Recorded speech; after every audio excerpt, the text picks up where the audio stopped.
Pemprov DKI Jakarta ini apakah menggelar ajang balap Formula E atau main lumpur-lumpuran?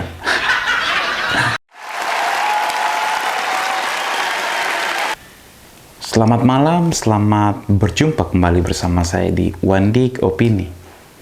Teka-teki panjang penetapan lokasi ajang balap Formula E akhirnya terjawab sudah. Ketua Organizing Komite Formula E, Ahmad Saroni, mengumumkan bahwa lokasi yang akan digelar ajang balap Formula E tersebut di Ancol. Pengumuman tersebut diumumkan berdasarkan hasil kajian panjang yang dilakukan oleh Lembaga Federal Internasional Automobil. Di lain kesempatan, Komisi B DPRD DKI Jakarta sidak langsung ke lokasi yang ditetapkan sebagai ajang balap Formula E tersebut. Sesampainya di lokasi, ternyata mereka sangat kaget karena lokasi yang ditetapkan sebagai ajang balap Formula E itu masih berupa rawa dan lumpur.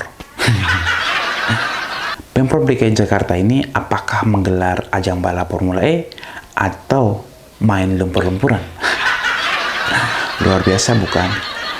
Pemprov DKI Jakarta seharusnya sebelum menetapkan sebagai lokasi ajang balap Formula E, mereka harus mengikuti tahap demi tahap. Salah satunya adalah menguji kelayakan tanah tersebut, kemudian menetapkan lokasi tersebut sebagai ajang balap Formula E.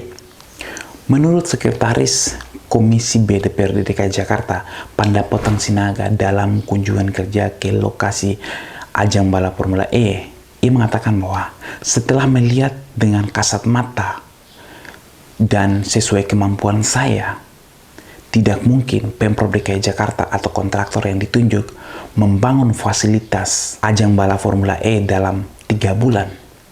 Apalagi ini skala internasional.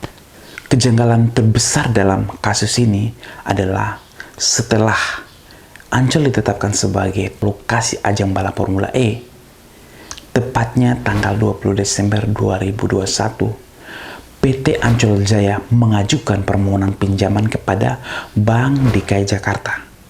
Jumlahnya pun sangat fantastis.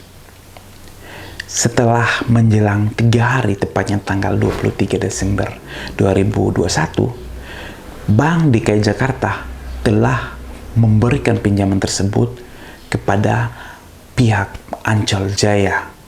Jumlahnya pun tidak main-main, 1,2 triliun. Hal ini membuat Ketua DPRD DKI Jakarta Prasetyo Edy Marsudi geram dan mencurigai pinjaman uang tersebut. Menurut Edy, pinjaman uang tersebut ia mencurigai akan digunakan untuk Formula E.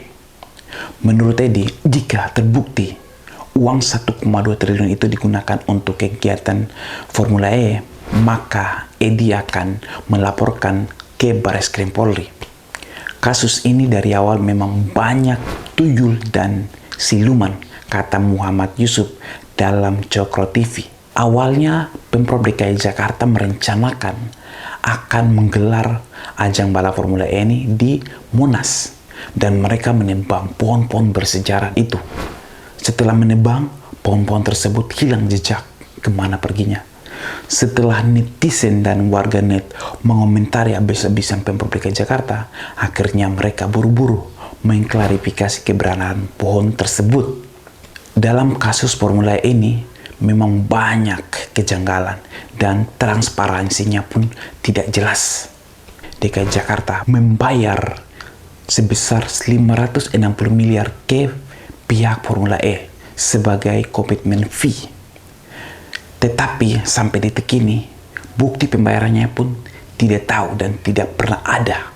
Kejanggalan demi kejanggalan membuat saya semakin pesimis akan terlaksananya Formula E ini. Mengingat jadwal pelaksanaan Formula E ini pun semakin nepet, yaitu kurang lebih 5 bulan. Sedangkan lokasi yang ditetapkan sebagai ajang balap Formula E ini masih berbentuk rawa dan lumpur. Sehingga kita kawal kasus ini sampai tuntas. Saya kira Wandik Opini kali ini sekian, dan sampai jumpa di Wandik Opini selanjutnya.